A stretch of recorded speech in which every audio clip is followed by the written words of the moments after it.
The second Philippine Consular Outreach in Nipawa took place on April 27, 2025, as part of the Philippine government's ongoing initiative to bring essential consular services closer to Filipinos living in remote and underserved areas. This outreach aims to support Filipino citizens who may not have easy access to major urban centers where consular offices are located. During the event, Filipinos were able to access a wide range of services, including passport processing, notarial services, dual citizenship application, voter registration, and even on-site voting for the Philippine national elections. NACTV had the opportunity to interview Deputy General Kerwin Orville Tate of the Philippine Consulate General in Toronto and Honorary Consul Ronaldo Opina of Winnipeg.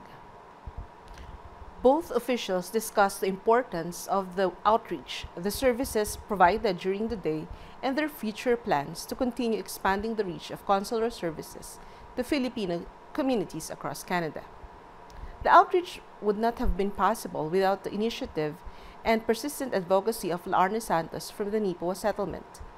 After the event, we had the opportunity to chat with her and discuss how she networked with different groups and individuals to make this consular outreach possible in Nipawa.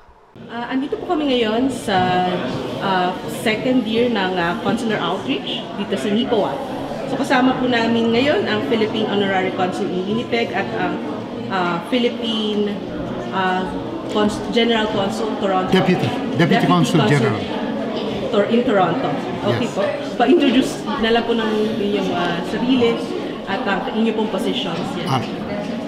Good morning, magandang umaga po sa lahat ng nanonood. To all our viewers, ako po si Deputy Consul General Kerwin Orville Tate from the Philippine Consulate General in Toronto. Magandang umaga po sa inyong lahat. Magandang umaga po, ako po si Ronald Opina, Honorary Consul po sa Winnipeg since 2013 and nandito ulit tayo sa Nipawa, Manitoba.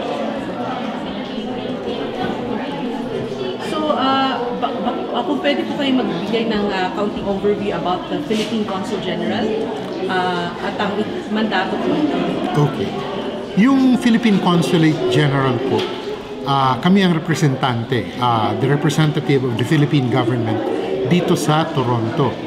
Yung opisina po namin nasa 160 Eglinton Avenue East sa Toronto and nagbibigay po kami ng serbisyo para sa ating komunidad, sa ating mga kababayang Pilipino katulad ng passports, pagnonotaryo ng mga dokumento, para sa mga dayuhan po na nais bumisit sa Pilipinas.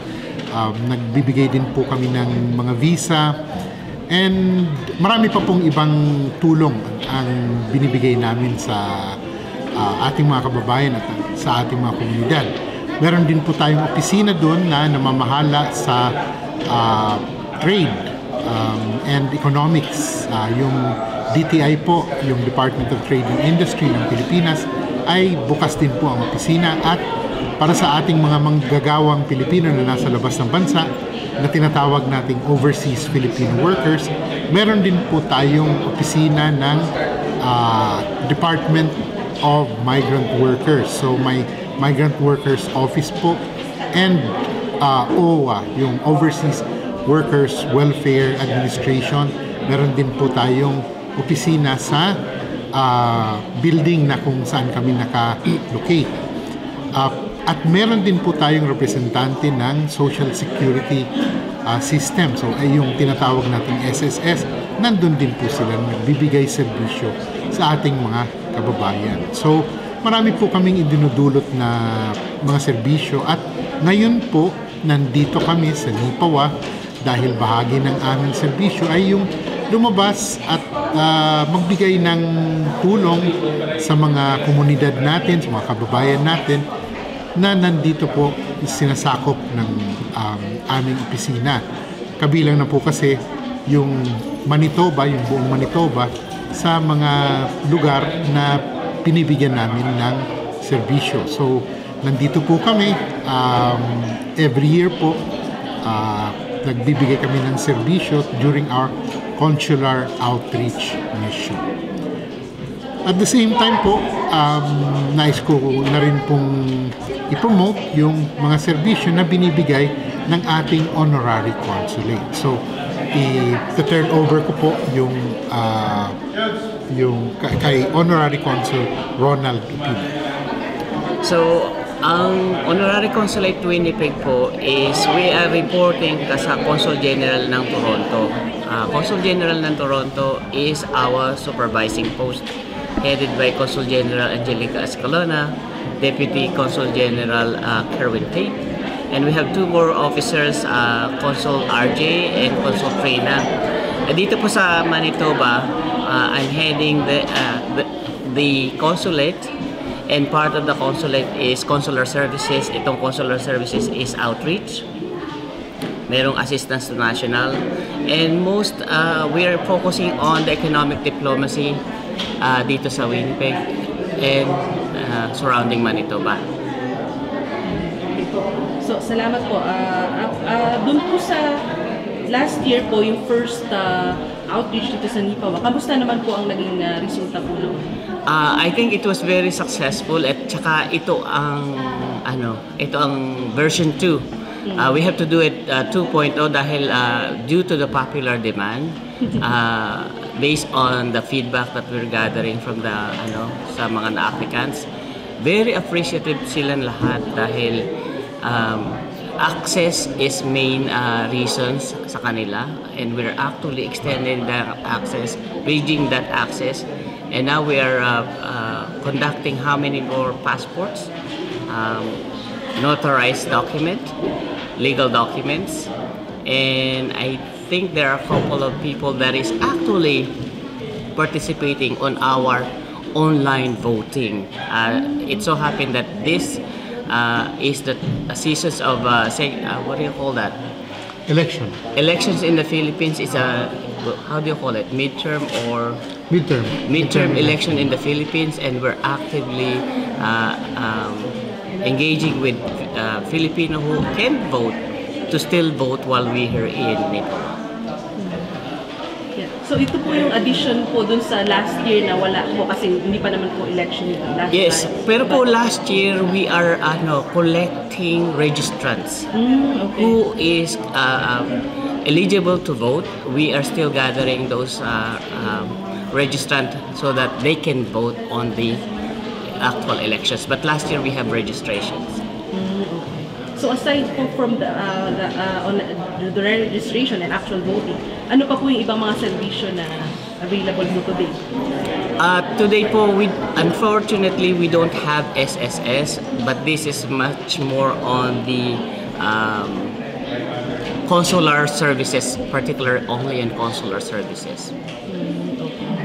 So, marami pong marami po tayong aplikante for passports, marami po tayong aplikante for notarials, marami po tayong aplikante for dual citizenship, and yung iba pa po naming mga serbisyo sa civil registry, yung i-register yung birth, sometimes registry yung reports of marriage. And of course, like binanggit ni Honorary Consul Upina, meron din po tayong kasama dito na mag-aasikaso sa mga botante na nais bumoto dito sa halalan na nagaganap po ngayon, which is happening right now and which will continue until May 12. So, sa mga kababayan natin na rehistrado and hindi nakapag-enroll, tinutulungan po namin sila to enroll in voting, and kasama na rin po yung pagboto. Diretso na pag-vote sa election, tinutulungan din po namin sila. So, it's a wide variety of services that we are offering today, and judging from the numbers that are here this morning, and we expect that this will be throughout the day, marami pong nag-a-avail ng mga serbisyo. So, ibig sabihin, yung pagpunta namin po dito, tuloy-tuloy na. Every year, we will make it a point to come here and deliver services to the Nipawa Filipino community. So ano po, kung sakali pong may mga hindi po nakapunta ngayon pero gusto pong mag-avail pa ng, especially dun sa voting po, ano po saan po sila pwedeng inquire, contact number po, or?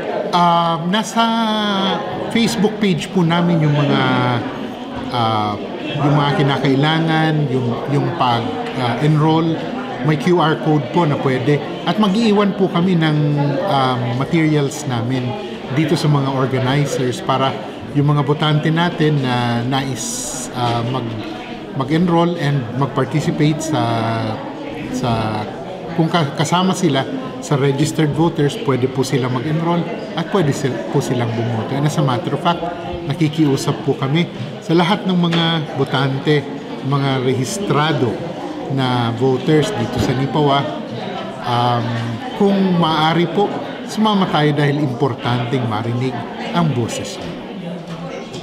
Sige, na-mention niyo po kanina yung about sa plan po ninyo na gawin po ito every year na. Meron pa po ba kayo iba mga plans in the future? Siguro po ang lang i-emphasize lang po namin na ang opisina ni Honorary Consul Opina ay bukas na po. And they have been delivering certain services para sa ating mga kababayan, sa ating mga Filipino community. Pero ipapasa ko na po kay Honorary Consul Opina kung ano yung mga available sa kanilang tanggapan, sa kanilang opisina. Actually, we are very grateful sa Consulate General ng Toronto for allowing the Philippine Consulate in Manitoba or in Winnipeg to conduct notarial services. So we can do SPA, affidavit,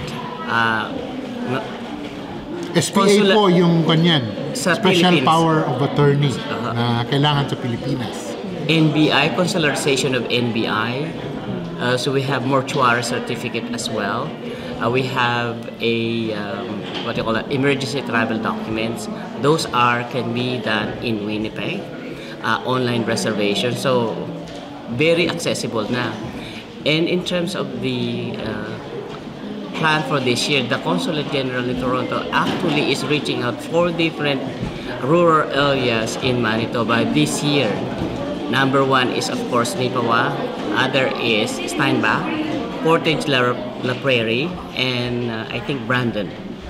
Those are the rural locations that we are going to visit during this year of outreach. But gauging from the feedback from Nipawan, Filipino in Nipawa, I think this will become a routine.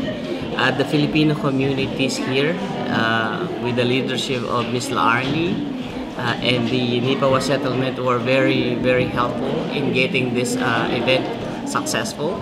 I think the process is fairly refined, and I think it's improved a lot, and I think we can do this every year as long the needs are there. But our office in Winnipeg is accessible as well, just in case some of the residential or Filipino resident here in Nipawa should avail those documents that I outlined before. So kung may, just in case kung may mga additional concerns or questions, they can also go to the Nipawa settlement or the PhilCan to give refer them to you, or ano po ang partnership regarding that? I think if it's consular matters, they can just direct their questions directly to the Consulate of Winnipeg or Toronto, let's say. For the voting requirements and eligibility, I think I have to defer them to the Toronto because they have been trained on the process, how to do it and how to register and how to vote. Okay. Yeah. So direct po. Any other aspects? Okay na po yun. And thank you po to NACTV for giving us the opportunity to reach out to our kababayans.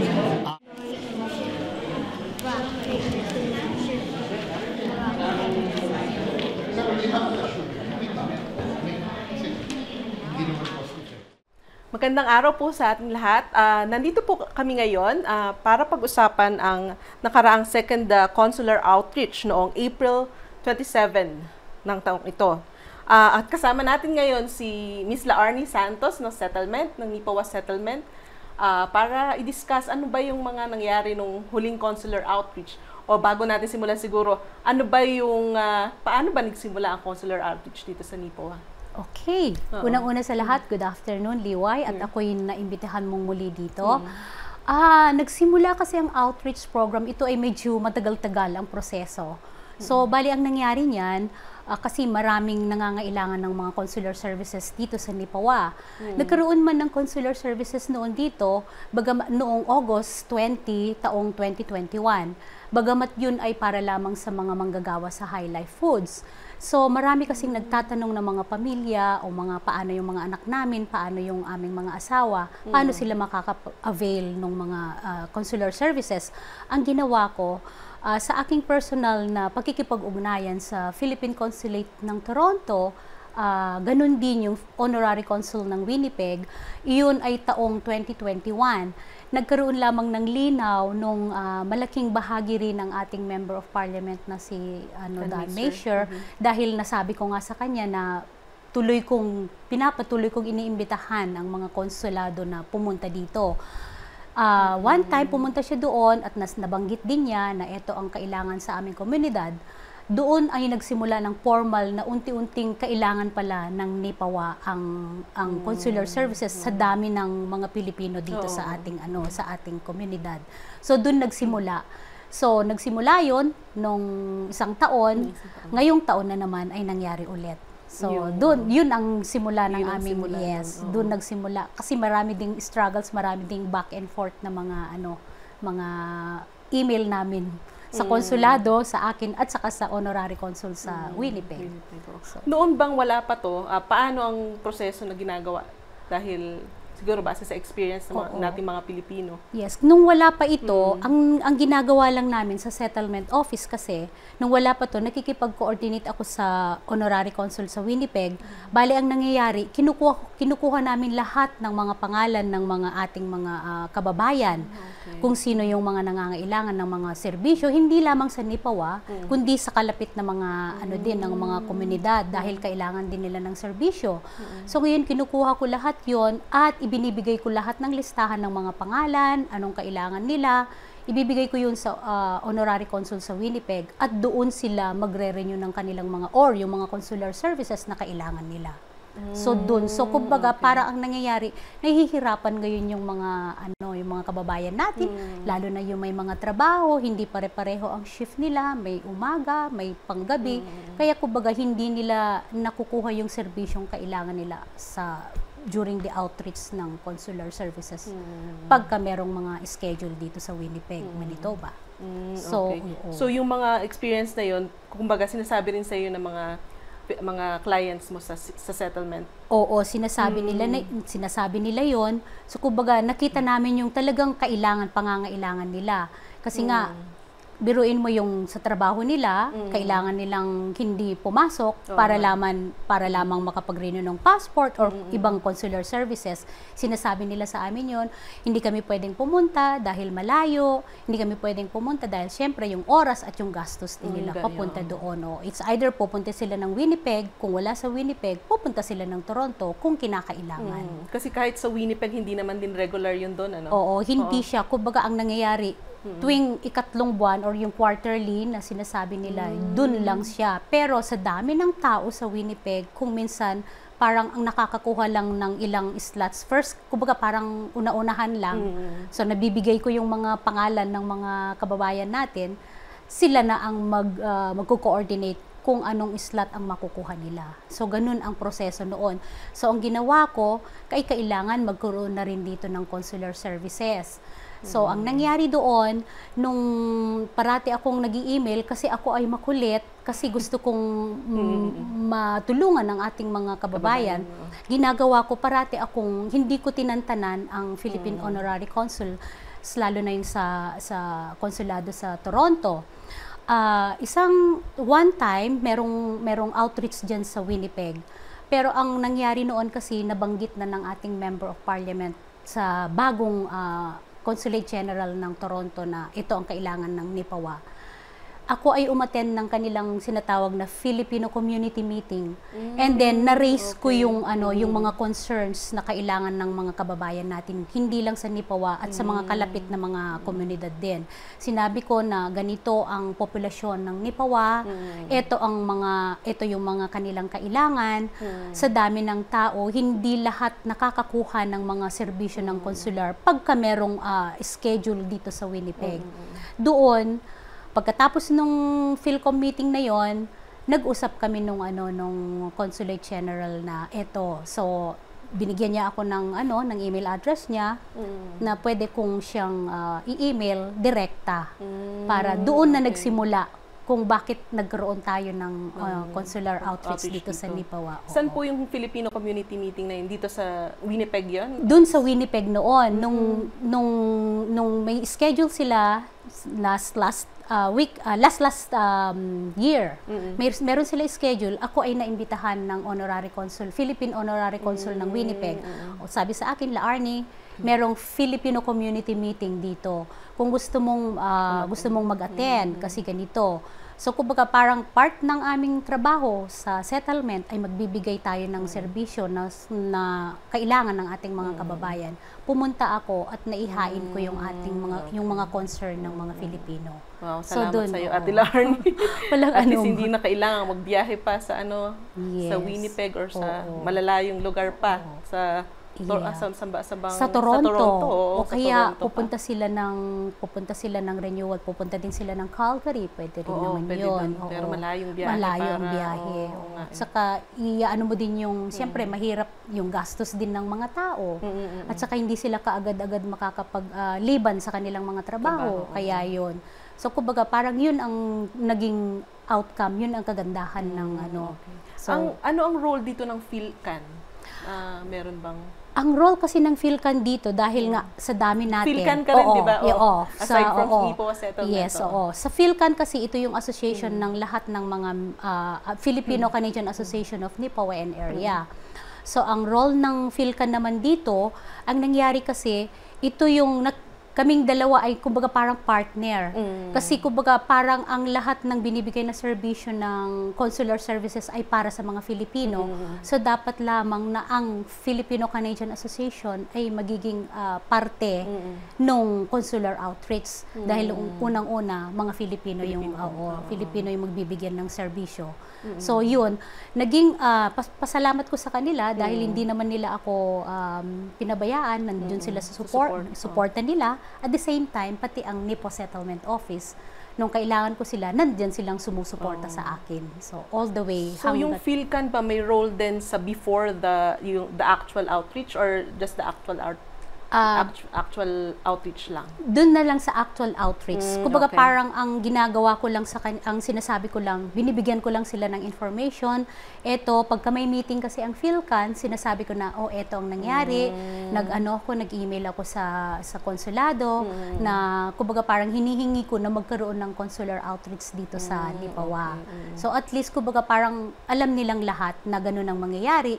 So sa lahat ng preparasyon naman, pati sa mga pagkain, pati sa mga venue, sila ang tumulong sa akin aside sa mga kasama ko sa settlement office. Sila ang tumulong talaga. Kumbaga parang malaki rin yung kanilang parte o yung role nila dito sa sa consular outreach. Bukod sa PhilCan, meron pa bang organization na involved na hindi tayo na-mention or so far sila yung main.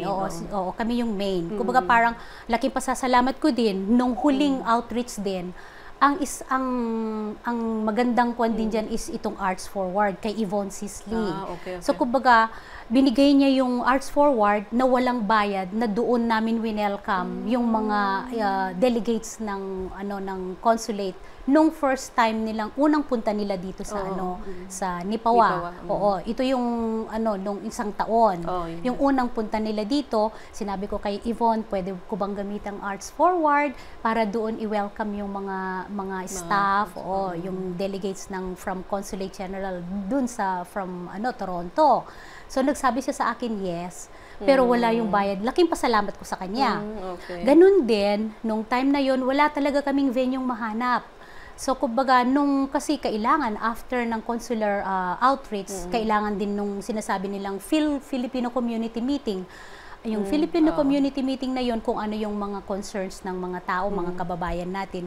Naghanap ako ng venue kung saan yon kasi hindi na pwede dun sa venue ng consular outreach noon.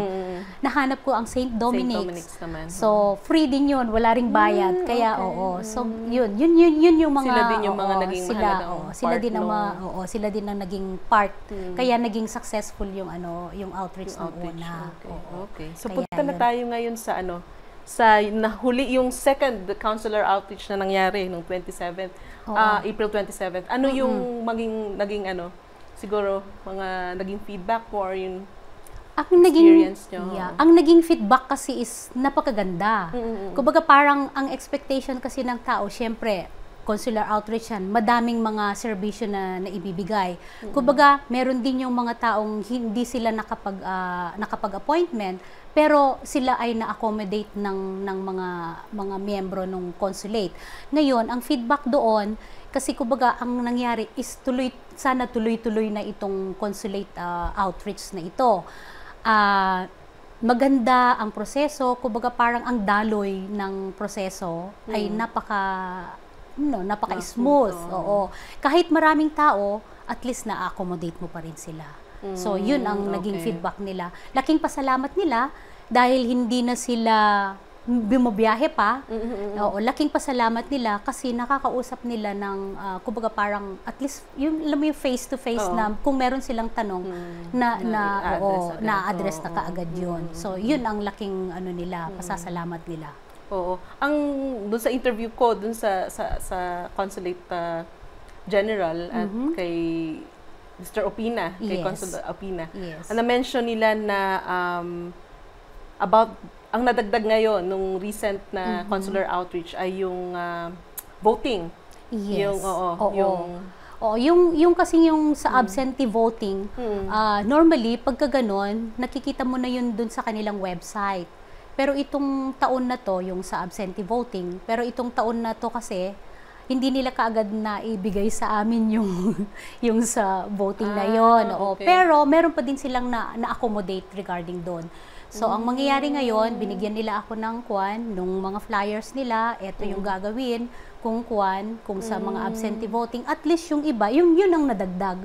That time pala, nung wala yung SSS, saka migrant workers, yun naman ang nadagdag ngayong taon. So, yun. So, kasi huli na yung iba, hindi sila nakapag-register dun sa huling election sa Pilipinas. Pero itong voting ng presidential election, kailangan na, kumbaga parang malinawan, mabigyan ng karagdagang impormasyon yung ating mga kababayan tungkol doon sa presidential election. Kaya yun yung pinaghahandaan. Oo, malapit na rin. Kasi malapit na din. So, bibigyan ako lahat ng information sa consulate ng Toronto. Yun. So, magiging party na rin siya nung kasi kung yearly na tong, kung magiging yearly na to, magagawa rin yan for the next, sa 2028. 2028 yung ating presidential election sa Pilipinas. Sa Pilipinas. Yun. So, yun yung naging magandang nadagdag na services na hindi siguro mahirap magawa. Meron ding through mail, di ba? Pero, or online, ang narinig ko. Doon kasi, pagka yung meron kasi sa consulate office sa Toronto, pag kailangan maging kailangan parati mo silang i-check yung kanilang website. Tapos para malaman mo kung ano yung mga nangyayari. So ngayon, ang ginagawa ko noon, pagka ganyan, may mga elections or what, pinopost ko sa aming Facebook page ng Nipo Settlement. Tapos kung kailangan nilang mag-register dun sa absentee voting, kasi before, ginagawa nila, i-minimail nila, sinesend nila sa mga tao yung mismong sobre na pwede silang na pwede silang mag-vote. Pero yung ngayon, yung kinount, yung sinama nila, yung voting, yun yung maganda ngayong April 27. Okay. So yun naging magandang opportunity sa ating mga Filipino community. Na gusto pang bumoto. Gusto mo yun. Okay, so maganda ring salamat sa mga serbisyong ito at para sa ating Filipino community. So, Meron pa ba tayong nakalimutan na idagdag na mula sa feedback or Ang sa feedback na. naman kasi nila so far, yung talagang ang gusto nila is tuloy-tuloy na ang outreach dito. So maganda yung serbisyo na naibibigay sa kanila kasi hindi na nila kailangan pang pumunta nga, yung katulad ng sinabi ko kanina, hindi na nila kailangang pumunta ng malalayong lugar para lang makakuha ng mga consular services. So yun ang ang magandang feedback na sana tuloy-tuloy at the same ganun pa man yung ating what do you call this, yung ating komunikasyon sa konsulado at saka dito sa komunidad ay magiging tuloy-tuloy at magiging maganda yung ating relasyon sa kanila. So yun kasi meron ng direct hindi yung yes. Ngayon email, meron na tayong kumbaga parang meron na tayong contact kaya at least na build na yon yung relationship na yon kaya tuloy-tuloy na siya. So yun ang kagandahan. Naalala ko din pala mula dun sa last year's consular outreach nagkaroon ng presentation about the different services ng SSS at iba pang mga naging magandang opportunity rin yun na hindi nagawa ngayon. Ano po yung dahilan at ang dahilan nun is kulang sila ng mga tao na pumunta dito. So kumbaga parang hindi nila nadagdag lahat yung mga serbisyo na ginawa nila nung unang taon. So yun ang hindi nabigay ngayon. So ang sabi nila sa akin sa susunod na outreach na malamang na lahat makakasama lahat yon. Okay, for next year, hopefully. Hopefully for next year. Kasi naging maganda na marami nagtatanong talaga dun sa iba't at maraming kahit ako hindi ko alam na mga serbisyo na pwede meron palang ganoon. At saka din, kung yung sa consular services kasi, katulad niyan, pagka sa mga renewal ng passport, kung sakasakali, kasi ngayon ang renewal ng passport is 10 taon na. So, ang gagawin ko, ang sinabi ko sa kanila, titingnan ko muna yung survey, magpapasurvey ako kung sino yung mga nangangailangan ng passport renewal. Dahil kasi ang konsulado ay meron silang, alam mo yung maximum number lang para makapag-outreach sila. Katulad sana ng kung ilang tao. Parang may quota. Parang may quota sila. Kung 50 tao, pwede silang pumunta. Pero kung less than ng 50, hindi sila pwedeng mag-outreach. Siyempre, iaano mo din yung mga gastos silang pupunta dito.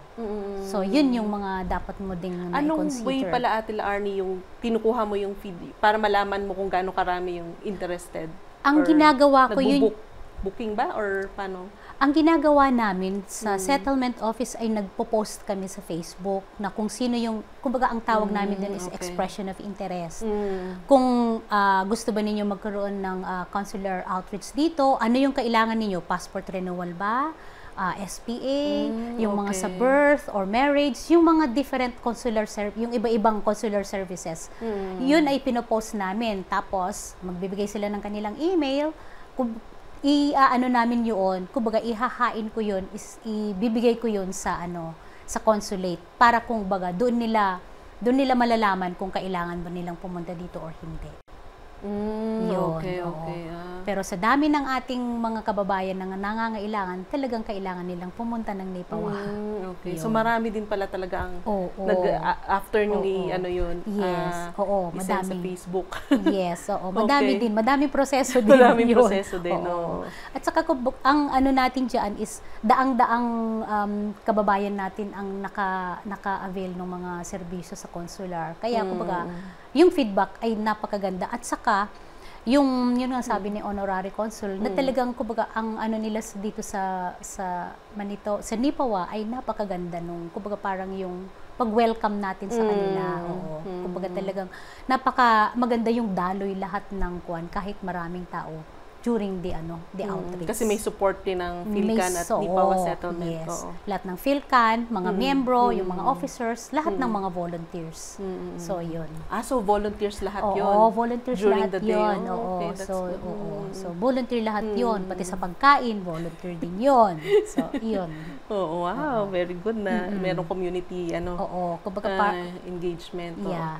Sige, may final message ka ba sa ating viewers about the consular outreach? Paano ba nila masasabi sa inyo para for next year? Gaano kaaga dapat kayo i-inform kung interested sila for another for other consular out- anage okay. for next year. Okay, so bilang isang settlement worker sa Nipawa, taus-puso akong nagpapasalamat sa itong nakaraang ating sinagawang consular outreach program dito sa Nipawa. Unang-una, nagpapasalamat ako sa konsulado at nabigyan tayo ulit ng pagkakataon na tayo ay mabigyan ng mga serbisyo. Sa ngayon, pati ang settlement office, pati ang PhilCon members, volunteers, lahat ng members. Ngayon, kung gusto po ninyong, kung ano yung mga gusto ninyong mga serbisyo para dun sa susunod na outreach program natin, kayo po ay pwedeng mag-message sa Facebook or through Messenger sa Nipo Settlement. So, ang phone number po namin is 204-476-2055 or niposettlement.ca. So, kung ano po yung mga concern ninyo at mga consular services na kailangan ninyo, pwede po kayong mag-message. Kasi po, ang susunod kong pagbibigay ng mga survey ay probably ay sa, usually it's December or January. This year. Okay. So, ganun ang kwan. Pero kasi ngayon, ang nasabi sa akin, meron din silang services sa Steinbach. Meron din silang consular services sa Steinbach at saka sa Brandon. So, okay. So sa lahat ng dumalo, maraming salamat sa inyong tiwala at para sa mga hindi pa nakakuha ng mga services, katulad ng sinabi ko, pwede po kayong mag-message anytime. Pwede rin sa inyo, pwede namin i-forward, pwede ninyong i-forward sa kanila kung sakasakaling meron silang mga concerns. So mabuhay po tayong lahat. Salamat. Okay. Maraming salamat Ate Laarni at sa inyong lahat na nanonood sa atin ngayon. At magkita ulit tayo sa susunod na consular outreach sa next year, hopefully. Salamat. Salamat.